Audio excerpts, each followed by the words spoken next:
Kalau Malaysia perlu ketiak lah. Ni sejuk. Okey lah, dia jalan. Kita nak pergi Tashkent Tower. Tu kita punya hotel Cantik kat sebelah rumah. sana. Rumah kan? Okey, hotel kita kat sana tadi. Mengambil masa 15 minit, iaitu 1 kilometer. Kalau Malaysia perlu ketiak lah.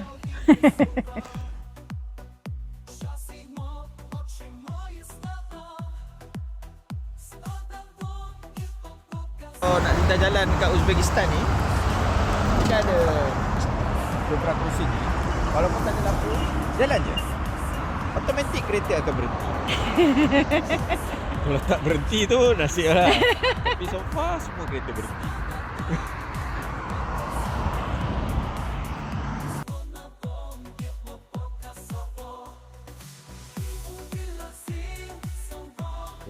Tengah berjalan menuju